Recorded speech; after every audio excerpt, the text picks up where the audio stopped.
Hello, Mike here. So I have created a simple EGP editor tool for WireMod to make life simpler. Now I won't publish it yet, I still want to make some changes, but for now I'll just demonstrate it to get the hype going, maybe, probably. Anyways, so here's how it goes. So we have a select tool, or we have a toolbar, and we can cycle through it by pressing 1 to 5. So let's look at the select tool first.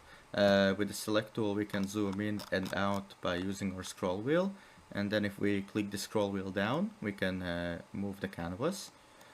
And yeah, if we ever find ourselves lost we can just press F and it will automatically move us back to the middle of the canvas, reset the scaling and everything, just like this. So that's pretty cool. So now let's look at the poly tool. By clicking on the canvas we can just drag around and create shapes, so that could be useful. Now after we before I show you anything else, if you click in the very last point it's gonna bug out, so just press backspace. You always want to create the canvas 1 point before the last point. Just press enter and you should be able to create it. And after that you can go to a select tool and you can move all the points around, edit them. If you want you can also delete a point by pressing the delete button. It will remove that point, just like this. And while creating the polygon you can also undo your last point by pressing the backspace, just like so. So that's kind of cool. By pressing escape you exit the polygon edit mode.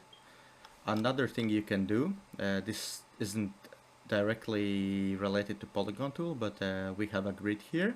So by pressing G you can enable or disable it, and what the grid does is basically snaps your cursor.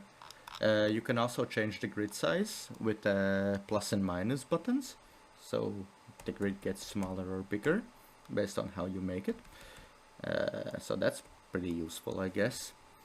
So anyways, let's start playing around a bit. So let's select the polygon tool and let's make something Pac-Man-ish. It's not gonna be perfect since, you know, this is a just a quick showcase, I guess. Let's fix it up so it's more roundish.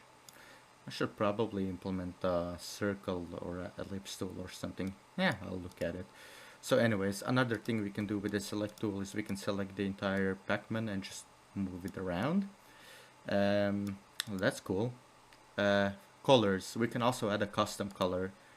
To do that we just select the shape, press X and select the color we want. Now I'll just demonstrate it with blue or something. There we go.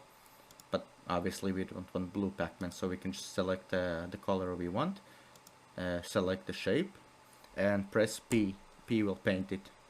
P, paint, you know. Okay, cool. So let's now look at the box tool. Let's change the color to blue. Make a cool background like this. Press enter to finish the shape. And right now the box is gonna be in front of the Pac-Man, so we won't actually see it, but we can bring it to back by holding Control and bracket. This sends it backwards. Nice. We can also scale the box if we want, but for now let's just keep it as is.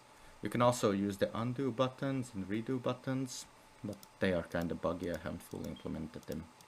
It's fine. Anyhow, yeah, let's add a sun. Why not? You know, we can make a sun happen. Let's modify it a bit so it's more round. Line tool, just click and drag, just like so. Cool. We have lines. We have a sun. Text tool, not fully implemented, but I mean, kind of works. Let's say, hey, I'm Pac-Man, you know, and we can just move the text around. Let's leave it here. Let's add a text bubble while we're at it. you know, why not? I actually want the grid size to be a bit smaller, because otherwise I can't make this text bubbly. There we go, that looks text bubbly. And let's bring it to back a bit, make sure this is in front. There we go. And now we have something like this. Now how will this look in game? Well, to check, we can press C to export. It will copy everything to our clipboard. We can then open Garry's Mod and just paste it in. Let's see. Okay, well, the color is a bit brighter than in the editor, but yeah, it basically is one-to-one. Like, it's pretty decent. Now I want to show you one more thing. Let's delete everything. I also have a function to have reference images, so let's disable the grid just to see it better.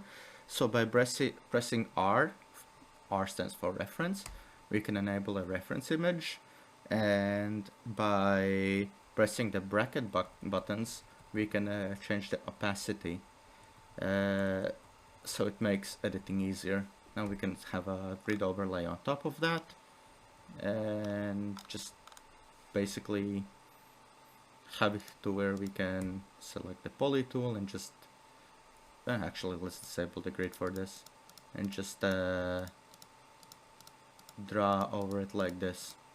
So some people might find this hella useful, but yeah, that's about everything I have implemented so far. Let's quickly export that, see how well that translates to the real thing. Oh, that's pretty close. Nice. Alright, well, I hope this gets you a tiny bit excited, and see ya.